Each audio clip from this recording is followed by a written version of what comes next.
मायरा एक हिंसती मुस्कुराती, ख्वाबों से भरी हुई लड़की थी जिसे किताबें पढ़ने, चांदनी रातों में चाय पीने और अपनी दुनिया को अपने मुताबिक सजाने का शौक था। लेकिन वो जानती थी कि उसका यह ख्वाबों का महल ज्यादा देर कायम नहीं रह सकेगा, क्योंकि उसके घर वालों ने उसकी शादी एक ऐसे शख्स से तय कर दी थी जिसे वो जानती तक नहीं थी। बेटी, ये हमारे खानदान की इज्जत का सवाल है। तुम्हें उस रिश्ते के लिए हाँ करनी होगी, उसके वालिद ने सख्त लहजे में कहा। मायरा ने एहतजाज करने की कोशिश की, मगर उसकी आवाज दब गई। उसकी माँ ने भी उसे खामोश रहने को कहा, क्योंकि बेटियों का फर्ज है कि वो अपने वालिदीन के फैसले माने। शादी की रात मायरा के दिल में अजीब सी बेचैनी थी। वो सोच रही थी कि क्या वो कभी खुश रह सकेगी। उसका शौहर इमरान एक सर्द मिजाज और खुदगर्द इंसान था। शादी की पहली रात ही इमरान ने साफ लफ्जों में कह दिया, ये शादी मेरे वालिदीन की जिद थी, न कि मेरी मर्जी। तुम मुझसे कोई जज्बाती तवक्का न रखना। मायरा की ससुराल में जिंदगी एक कैद से कम न थी। सास का रवैया सख्त और बेरहम था। ये घर मेरी मर्जी से चलेगा और तुम्हें यहाँ की हर बात माननी होगी, सास ने पहले दिन ही कह दिया। मायरा से सुबह से रात तक काम करवाया जाता और अगर जरा सी भी गलती होती तो उसे सख्त सजाएं दी जाती। इमरान का रवैया भी बेहसी का था। वो ज्यादातर वक्त घर से बाहर रहता और फरह को मुकम्मल तौर पर नजरअंदाज करता।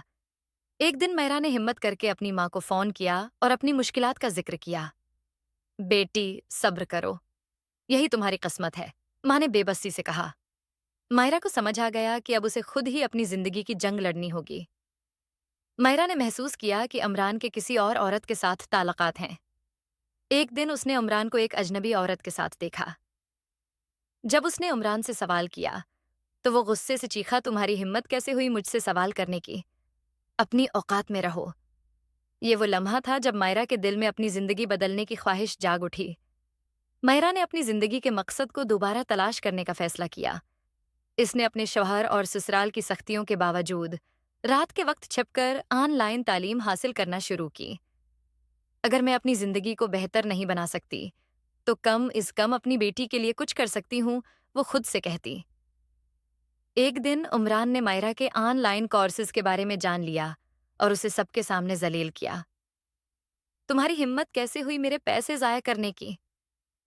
मायरा ने पहली बार जवाब दिया, ये मेरे ख्वाब हैं और मैं उनके लिए लड़ूंगी। ये पहली बार था जब उसने अपनी आवाज बुलंद की और उसकी ये जरात पूरे घर को हैरान कर गई। मायरा ने अपनी तालीम मुकम्मल की और एक ऑनलाइन काम शुरू किया। जल्द ही वो माली तौर पर खुद मुख्तार हो गई। उसकी खुद एतमादी वापस आ गई और वो अपने फैसले खुद करने लगी। एक दिन उमरान ने उसे रोकने की कोशिश की, लेकिन इस बार मायरा ने कहा, अब मैं तुम्हारी कैदी नहीं हूं। अगर तुम्हें ये रिश्ता कायम रखना है तो इज्जत से रखो, वरना मैं खुद अपनी दुनिया बना सकती हूँ। मायरा की ये हिम्मत न सिर्फ उसके लिए बल्कि दीगर औरतों के लिए भी एक मिसाल बन गई। वो साबित कर चुकी थी कि अगर औरत अपनी जिंदगी बदलने की ठान ले तो कोई भी उसे रोक नहीं सकता। ये कहानी हमें ये सिखाती है कि जुल्म सहना भी एक जर्म है और अपनी जिंदगी को बेहतर बनाने के लिए कदम उठाना जरूरी है। औरत अगर अपने हक के लिए खड़ी हो जाए तो वो अपनी तकदीर बदल सकती है।